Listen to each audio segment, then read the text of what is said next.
আসসালামু আলাইকুম ওয়া রাহমাতুল্লাহি ওয়া বারাকাতুহু।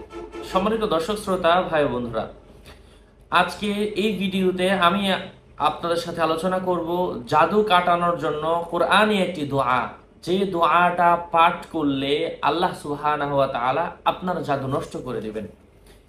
এই আমলটা যে কেউ চাইলে করতে পারেন। নিয়মটা আজকে আপনাদের সাথে আমি এই ভিডিওতে শেয়ার করছি।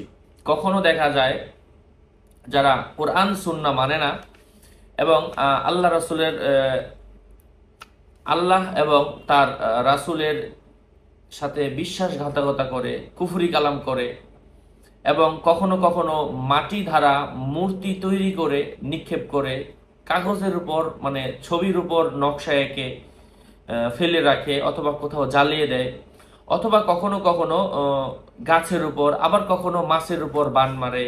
এই সকল কঠিন কাজও যদি থেকে থাকে, আল্লাহ তাআলা এই আমলের মাধ্যমে নষ্ট করে দেবেন ইনশাআল্লাহ।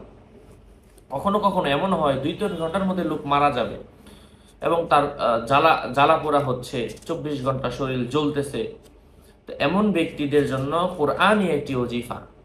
সেই দোয়াটা আজকে আপনাদের সাথে আমি এই ভিডিওতে শেয়ার করব। আলোচনা বুঝতে ধৈর্য ধরে শেষ পর্যন্ত শুনবেন।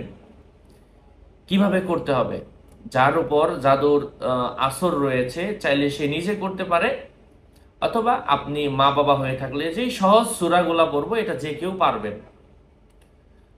প্রথমে যে নিজে এই আমলটা করবে সে আয়াতুল কুরসি 7 বার পরে তার নিজের শরীরে ফু দিয়ে নিবে। মানে সে নিজে করলে, আমি জাদুগ্রস্ত, আমি যদি নিজে করি নিজের শরীরে 7 বার আয়াতুল কুরসি পরে ফু দিয়ে নিব, অথবা এই অন্যজনের জাদু যে নষ্ট করতেছে, এই পাশে মনে করেন অন্যজনে নষ্ট করতেছে, তাহলে যে নষ্ট করে সে, মানে সে তার 7 বার আয়াতুল কুরসি পরে শরীরে ফু দিয়ে তার নিজের শরীরটা বন্ধ করে নিবে। তারপর জাদুগ্রস্ত ব্যক্তির শরীর 1 গ্লাস পানি নিবে।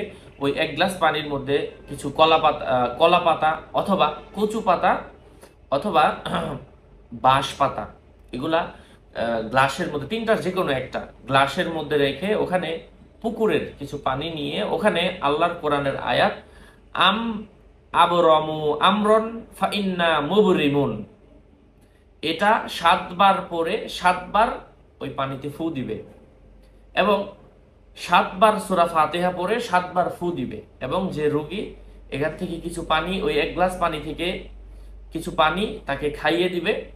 কিছু এখান থেকেই একটু পানি দিয়ে গোসলের পরে তার মাথায় ঢেলে দিবে। এখান থেকেই একটু পানি হাতে নিয়ে তার মুখে ছিটিয়ে দিবে। ইনশাআল্লাহ এমন কঠিন রোগীও যদি থাকে, আল্লাহ তাআলা এই আয়াতের বদৌলতে তার জাদুটা নষ্ট করে দিবেন। আর আরেকটা কাজ হচ্ছে, সূরা ফাতিহা পড়ে যতক্ষণ পর্যন্ত দেখছেন যে সে মানে নিয়ন্ত্রণের বাহিরে চলে গিয়েছিল, নিয়ন্ত্রণে আনার জন্য সূরা ফাতিহা পড়ে বুকের উপর যখনই ওয়ালা দল্লিন পড়বেন, মানে এই পানি খাওয়ানোর পরে ওয়ালা দল্লিন পড়া, পানি খাওয়ানোর পরে আপনি সূরা ফাতিহা পড়েন এবং তাকে বুকের উপর এভাবে জুড়ে চাপ দেন ওয়ালা দল্লিন বলার পরে, এবং তার মুখের মধ্যে, মুখ থেকে সারা শরীর এভাবে লম্বা করে একটা ফু দিয়ে দিবেন।